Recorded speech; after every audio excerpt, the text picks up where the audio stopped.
రాష్ట్రంలో రెండో అతిపెద్ద దేవాలయమైనటువంటి అమ్మవారి ఆలయానికి గత 3 నెలల నుంచి రెగ్యులర్ ఈఓ గారిని నియమించడంలో కూటమి ప్రభుత్వం వైఫల్యం చెందింది. డిసెంబర్ చివరిలో ఈఓగా ఉన్నటువంటి రామారావు గారు రిటైర్ అయిన తర్వాత ఇప్పుడుండేటువంటి ఈఓ రామచంద్ర మోహన్ గారు 3 పదవి బాధ్యతలు నిర్వర్తిస్తూ ఉన్నారు. ఆయన అడిషనల్ కమిషనర్గా అమ్మవారి ఆలయ ఈఓగా ఆయన 3 పదవి బాధ్యతల్ని నిర్వర్తిస్తూ ఉన్నారు. ఆయన ఏ పదవి బాధ్యత మీద కూడా పూర్తి సమయం కేటాయించలేనటువంటి పరిస్థితి గురించి అందరికీ స్పష్టంగా తెలుసు. కమిషనర్గా వారి బాధ్యతలు నిర్వర్తించాలి, రాష్ట్రంలో అన్ని దేవాలయాల పనులు బాధ్యతలు చూసుకోవాలి, మరి అడిషనల్ కమిషనర్గా బాధ్యతలు చూసుకోవాలి, అమ్మవారి ఆలయ ఈఓగా బాధ్యతలు చేయాలి. మరి అమ్మవారి ఆలయంలో ఎక్కడైనా సరే ఆయన వారం రోజుల పాటు అక్కడే ఉండి పదవి బాధ్యతలు నిర్వర్తించే అవకాశం ఉందా?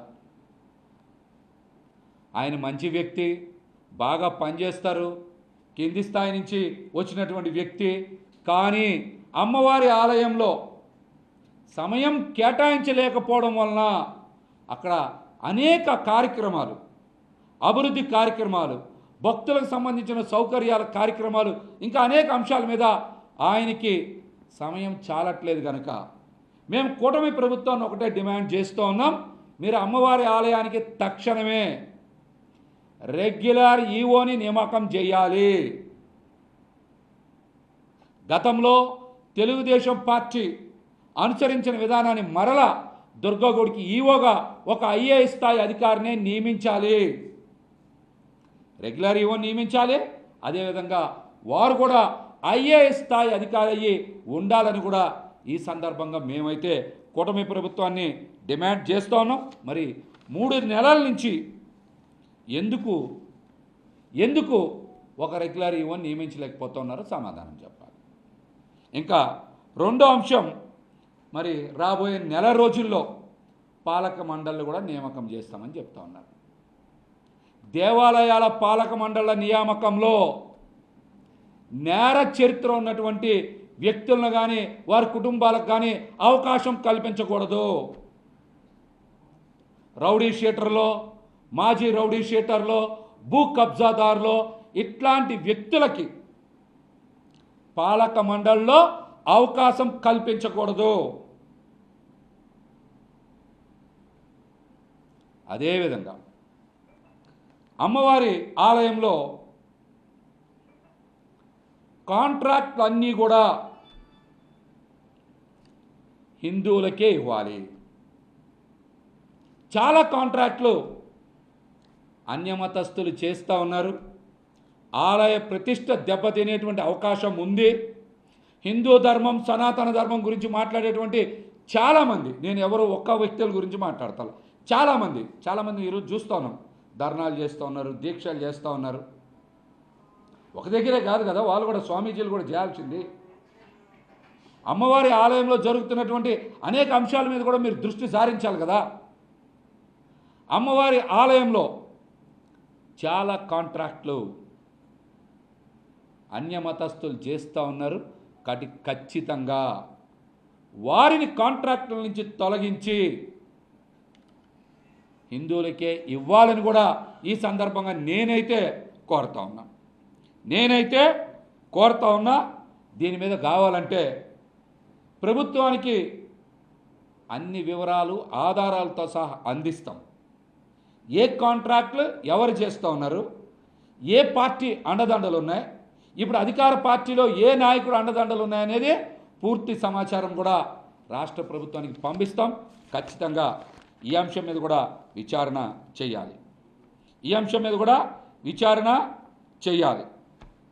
అదేవిధంగా ఇక్కడ రెగ్యులర్ ఈఓగా లేకపోవడం వలన పూర్తిగా పర్యవేక్షణ కొరవడింది.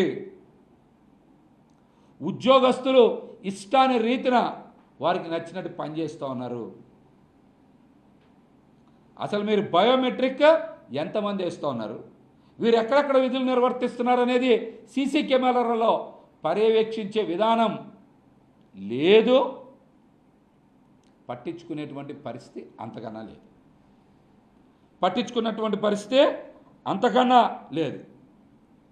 గుడిలో పూర్తిగా రాజకీయ పార్టీల దుర్గంధం నిండిపోయింది.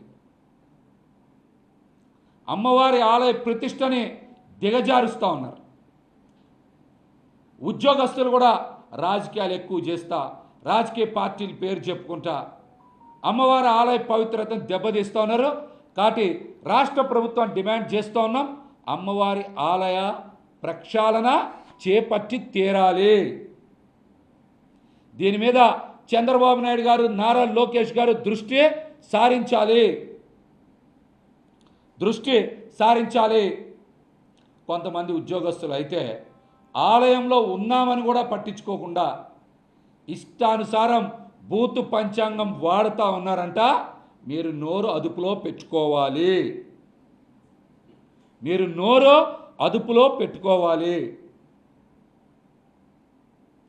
ఇది సందర్భం కాదు కాబట్టి మీ పేర్లు చెప్పట్లా నేను. మీరు నోరు అదుపులో పెట్టుకోవాలి. మీరు అమ్మవారి ఆలయంలో పనిచేస్తున్నారనే విషయాన్ని మీరు గుర్తుపెట్టుకొని మంచి భాష ఉపయోగించాలి. రెగ్యులర్ ఈఓ గారు లేకపోవడం వలన అమ్మవారి ఆలయంలో మీరు అందరూ కూడా చూశారు, చీరల కాంట్రాక్ట్లో పెద్ద ఎత్తున అవినీతి జరిగిందని, 5-6 కోట్ల రూపాయల కుంభకోణం జరిగిందని మరి నివేదిక కూడా బయటకు వచ్చింది. ఇంతవరకు ఎందుకు చర్యలు తీసుకోవాలా? దీని మీద కూటమి ప్రభుత్వంలో అధికార పార్టీకి సంబంధించినటువంటి ఎవరన్నా ఉన్నారా? వాళ్ళ ఒత్తిళ్ళు ఏమైనా ఫలిస్తూ ఉన్నాయా? లేకపోతే ఈఓ గారికి సమయం లేదా? చెప్పండి. సెక్యూరిటీ మీద కూడా పెద్ద ఎత్తున ఈ మధ్య వార్తలు వచ్చినాయి. సెక్యూరిటీ మీద కూడా మరి సంవత్సరానికి 4 కోట్ల రూపాయల సెక్యూరిటీకి అమ్మవారి ఆలయంలో డబ్బులు చెల్లిస్తూ ఉన్నారు. మరి సెక్యూరిటీలో ఇంత పెద్ద ఎత్తున, భద్రత మీద ఇంత పెద్ద ఎత్తున వార్తలు వస్తూ ఉంటే రాష్ట్ర ప్రభుత్వం కానీ అక్కడ ఉండేటువంటి ఇన్ఛార్జ్ ఈఓ గారు కానీ ఎందుకు స్పందించట్లా? భక్తుల డబ్బులే కదా, దీని మీద ఎందుకు మాట్లాడట్లా? చెప్పండి. అలాగనే అన్నదానం కాంట్రాక్ట్ అయిపోయి కూడా 3 నెలలు అయింది. ఇవాళ కూడా పేపర్లో వచ్చింది, ఆంధ్రజ్యోతి పేపర్లో వాటిలో వచ్చింది, మొన్న ఇప్పుడు ఈనాడులో కూడా వచ్చింది. మేమేం సొంత చెప్పట్లేదు కదా. అన్నదానం కాంట్రాక్ట్ అయిపోతే ఇంతవరకు అమ్మవారి ఆలయంలో అన్నదానం కాంట్రాక్ట్ పిలవడానికి కూడా అక్కడ అవకాశం లేదంటే పరిపాలన ఎంత దారుణంగా ఉందో మనందరం అర్థం చేసుకోవచ్చు. ఈ రోజున కూడా పెద్ద ఎత్తున వార్తలు వచ్చే దొంగ బిల్లులు పెట్టి అన్నదానంలో డబ్బులు కొట్టేస్తూ ఉన్నారని. దీని మీద కూడా మరి ప్రభుత్వం స్పందించాలి. ఇంకా దారుణమైన విషయం ఏంటంటే మీరందరూ కూడా చూడాలి, మీరందరూ కూడా వెళ్ళాలి. అమ్మవారి భక్తులు, దుర్గమ్మ భక్తులు అల్పాహారం తీసుకోవడానికి అమ్మవారి ఆలయంలో క్యాంటీన్ లేదు. ఇవాళ ఎక్కడ క్యాంటీన్ లేదు, మీరు చూసుకోవచ్చు. దుర్గమ్మ భక్తులు దర్గా క్యాంటీన్లో టిఫిన్ చేస్తూ ఉన్నారు రోజు పోయి, మీరు చూసుకోవచ్చు. వెళ్ళి దుర్గమ్మ భక్తులు ఎక్కడ టిఫిన్ చేస్తూ ఉన్నారో దర్గా క్యాంటీన్లో టిఫిన్ చేస్తాను. నేను దీన్ని తప్పు పడతల్లా. ఇంత పెద్ద ఆలయానికి దుర్గమ్మ భక్తుల అవసరం తీర్చడానికి మరి ఒక క్యాంటీన్ కూడా ఏర్పాటు చేయలేనటువంటి అసమర్థ అధికారులు ఉన్నారన్న విషయాన్ని మాత్రమే ప్రస్తావిస్తా ఉన్నాను. నేను దర్గా దగ్గర తినడాన్ని నేనేం తప్పుపడతాను. ఇంత పెద్ద వ్యవస్థ, రాష్ట్రంలో అతి పెద్ద దేవాలయంలో రెండవది అయినటువంటి దుర్గమ్మ భక్తులకి అల్పాహారాన్ని అందించేటువంటి క్యాంటీన్ కూడా ఈ రోజున ఆలయంలో లేదు. టెండర్లలో లోపాలుంటే టెండర్లు పిలవడం మానేయండి, దుర్గగూడ అధికారులు నిర్వహించండి క్యాంటీను. దుర్గగుడి వాళ్ళని నిర్వహించమనండి క్యాంటీన్. దీని మీద కూడా ఎందుకు స్పందించరు? గతంలో టోల్గేట్ అంశం కూడా మాట్లాడాం. అందులో కూడా కొన్ని అవకతవకలు జరిగినాయని బయటికి తీసుకొచ్చాం. అటువంటి అంశం మీద కూడా దిద్దుబాటు చర్యలు లేకపోతే ఎట్లాగా చెప్పండి. అట్లాగే ఇంజనీరింగ్ విభాగంలో పెద్ద ఎత్తున పనులు జరుగుతూ ఉన్నాయి. వీటిని పర్యవేక్షించేది ఎవరు? కోట్ల రూపాయలు డబ్బులు ఇస్తూ ఉన్నారు కదా. ఒక రెగ్యులర్ ఈవో గారు లేకపోతే శాశ్వత ప్రాతిపదికన జరిగేటువంటి అభివృద్ధి పనులు నానబెట్టరు. అక్కడ ఈవో గారు లేకపోవడం వలన అంటే ఆయనకి టైం కుదరట్లా, లేకపోవడం అంటే టైం కుదరట్లా. సరుకులు ఇష్టానుసారం పచారీ సరుకులు దించుతున్నారు కదా పెద్ద ఎత్తున. వాటి నాణ్యతను ఎవరు పరిశీలిస్తారు? వాటి నాణ్యతని ఎవరు పరిశీలిస్తారు? కనీసం టెండర్ పిలవకుండా పెద్ద ఎత్తున పచారీ సరుకులు సప్లై చేస్తూ ఉంటే ఆ అంశాన్ని వెరిఫై చేసేటువంటి పరిస్థితి కూడా లేదు కదా. వెరిఫై చేసేటువంటి పరిస్థితి కూడా లేదు కదా.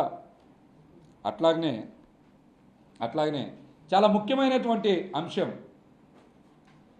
లడ్డు తయారీలో నాసిరకం సరుకులు వినియోగిస్తారనేటువంటి వార్తలు బయటకు వస్తూ ఉన్నాయి.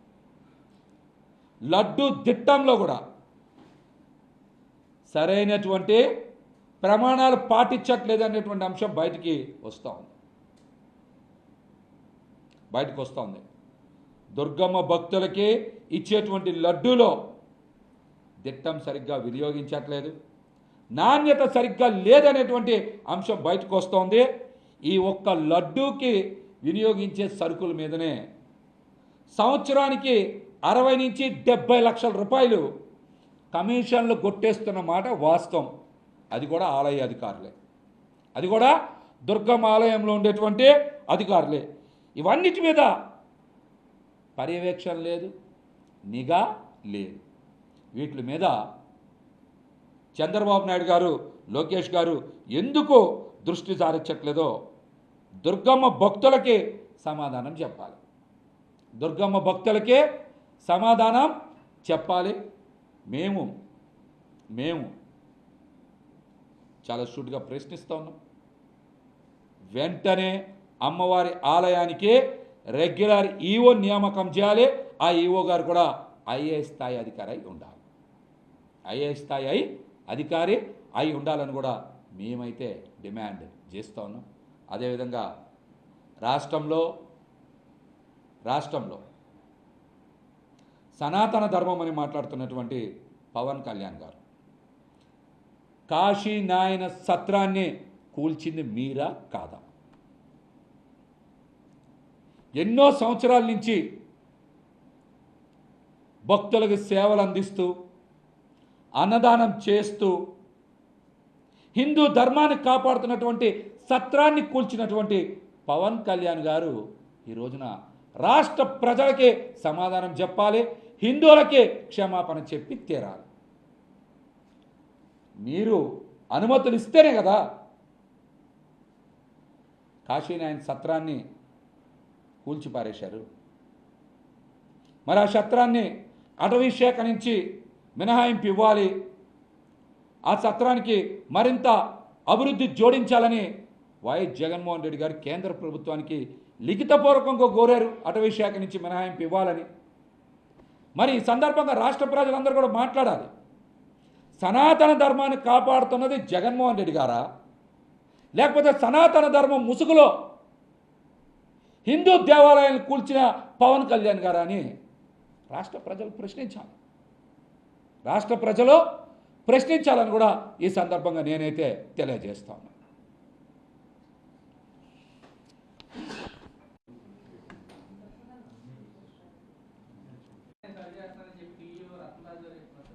ఆ పాయింట్ కూడా రాశాను కానీ చెప్పలేదు.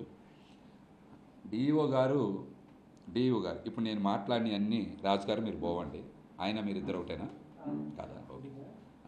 మీరు కూడా ఒకసారి వెళ్ళండి, వెళ్ళి వెళ్ళి రత్నరాజు గారు ఇప్పటి వరకు ఏం పర్యవేక్షించారు? ఇప్పుడు నేను అన్నీ అక్కడ జరిగినాయి కదా చెప్పాను నేను. ఏం పర్యవేక్షించారు? ఏం పర్యవేక్షించలేదు. అమ్మవారి ఆలయ అభివృద్ధికి ఏమేం కార్యక్రమాలు చేపట్టారు? ఆయన కూడా వచ్చి వెళ్ళిపోతూ ఉన్నారా? పూర్తి స్థాయిలో విధులు నిర్వర్తిస్తూ ఉన్నారా? సమాధానం చెప్పమనండి. ఎవరం కోరుకున్నా ఏం కోరుకుంటున్నాం? అమ్మవారి ఆలయ అభివృద్ధి జరగాలి, అక్కడ ఉండేటువంటి పంది కుక్కల దోపిడీ ఆగాలని చెప్తున్నాం. ఆయనకి ఏం చర్యలు తీసుకున్నారు? సమాధానం చెప్పమని.